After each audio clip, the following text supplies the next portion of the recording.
Good morning everyone. Today we are going to see about brain tumors and spinal cord tumors. So before we get to know detailedly about brain and spinal cord tumors, let us have a basic discussion on tumor. A tumor is an abnormal mass of tissue that forms when cells grow and divide more than they actually grow, or they do not die when they should normally die. The process called apoptosis. Whenever the human body fails to do apoptosis, the old cells do not die, and the formation of new cells and old cells combines together to form a tumor. So the National Cancer Institute defines a tumor as an abnormal mass of tissue that results when cells divide more than they should normally grow, or they should do not die when they normally should die. All the various causating factors like environmental factors like ionizing radiations, chemicals, and exposure to tobacco, alcohol, and virus and various inflammatory reactions are responsible for causing tumor. The underlying mechanism follows hypertrophy, hyperplasia, and anaplasia. The hypertrophy is simply the increase in size of an individual cell, and hyperplasia is increase in number of cell counts. And anaplasia is a process by which the cell losing its normal characteristics of a mature cell. Types of tumors. The tumors may be benign or malignant. Benign tumors are called as non-cancerous cells, whereas malignant tumors are called as cancerous cells. These benign tumors may grow large but do not spread into or invade nearby tissues or any other parts of the body. They are not harmful, but they can cause pain where they suppress blood vessels, nerves, or any vital structures like endocrine system or anything. And they usually having a prefix called as oma, like adenoma, lymphoma, like that. And malignant tumors can spread into or invade nearby tissues where they continue to grow and become life threatening.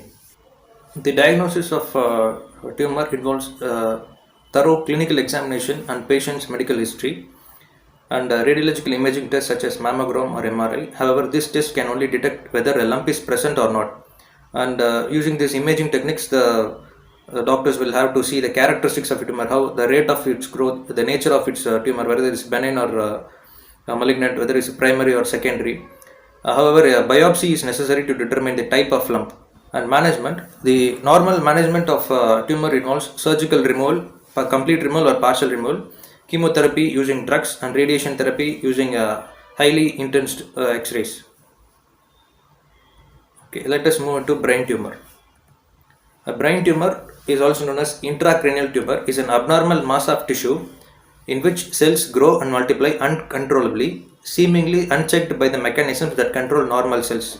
As we previously seen, apoptosis is not working here. So let us have a brief look on anatomy so that we could understand the different types of tumors in the brain. So the brain has various important structures, which is meninges, cerebrum with the four lobes: frontal, parietal, temporal, and occipital, and the brainstem which is having diencephalon, midbrain, and pons, medulla oblongata, and also cerebellum can be affected, and spinal cord will also be getting affected. Coming to causes: familial history, age, chemical exposure, exposure to radiation, tobacco or drug abuse, and people with compromised immune systems. Pathophysiology. Due to causes like, as we saw on causes, chemicals or radiation exposure or familial genetical inheritance may be there, that causes irritation and damage to the cell structure. As adaptive mechanism, changes in the cell morphology occurs, and as radiation exposure continue, the changes become irreversible, causing gene mutations in the DNA. Inactivation of tumor suppressor genes and activation of oncogenes. Uncontrolled cell division and decreased apoptosis occurs. Following that, hyperplasia of brain cells occurs, which will result in brain tumors. Coming to classification of the brain tumors, the World Health Organization proposed a universal classification of brain tumors based on tissue location, tissue of origin, and grading system. Based on the location or site, cerebral hemispheres might get involved, which is extrinsic and intrinsic. Extrinsic is called as the types of extrinsic cerebral tumors are meningioma, cyst like dermatoid, epidermoid, and arachnoid. Intrinsic cerebral tumors involves astrocytoma, glioblastoma, oligodendroglioma, ganglioglioma, lymphoma, and metastasis.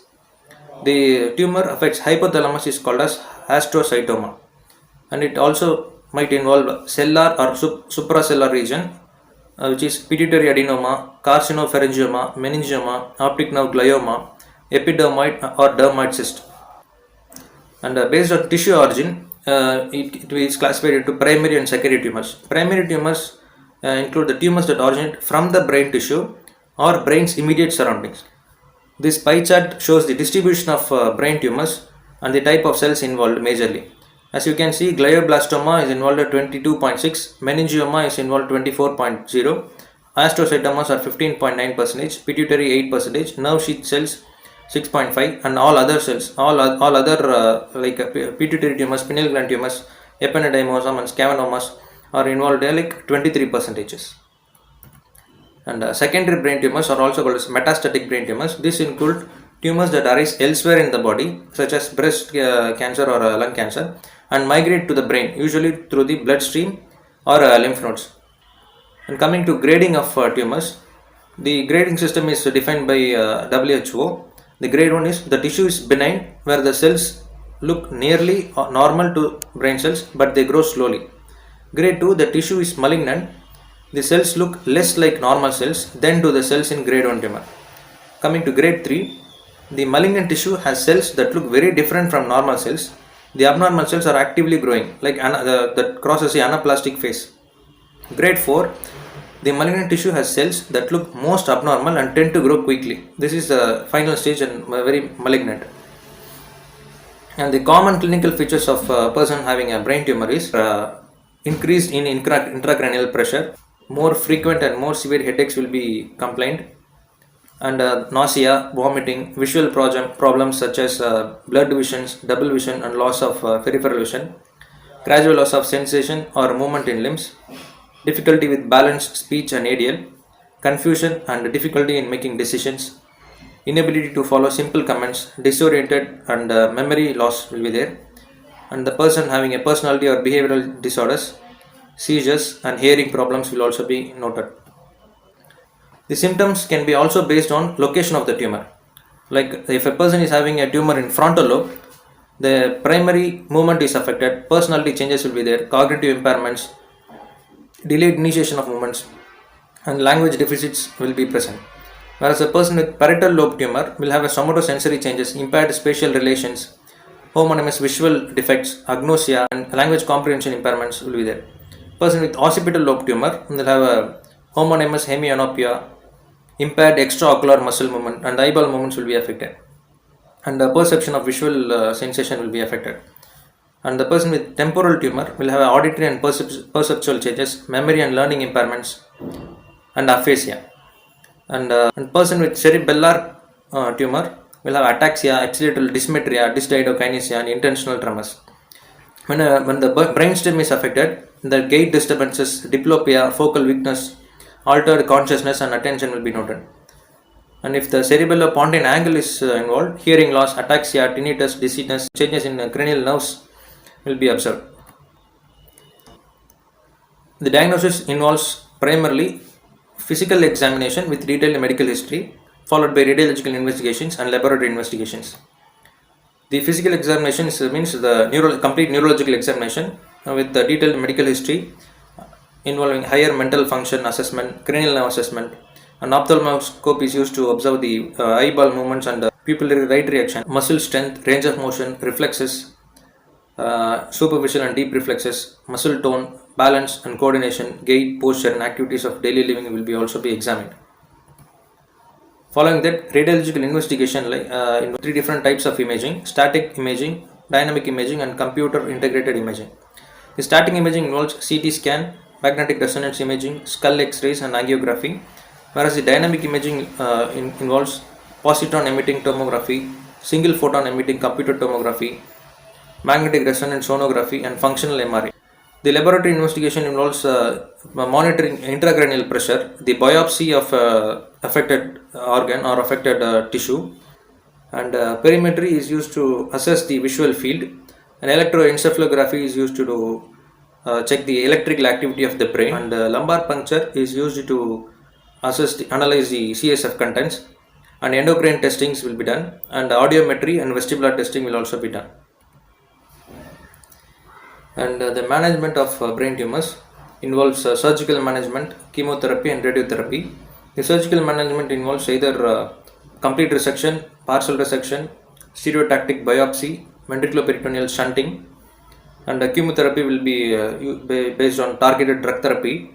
And radiotherapy, they use standard external beam radiotherapy, three-dimensional conformal radiotherapy, intensity modulated radiotherapy, and proton beam treatment, stereotactic radiosurgery, such as gamma knife, Novalis, and cyber knife, which are the equipments used for stereotactic radiosurgery.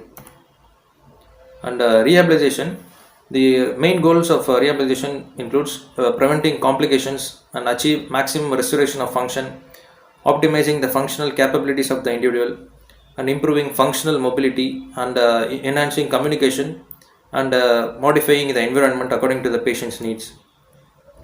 The role of physiotherapy in brain tumor is completely based on assessment, whether it is non-surgical management or surgical management. And the major goals of physiotherapy involve cognitive training, motor relearning approaches, bed mobility exercises, head, neck, and trunk control exercises, limb strengthening exercises, transfer practice, balance and gait training, and provision of assistive aids can be done.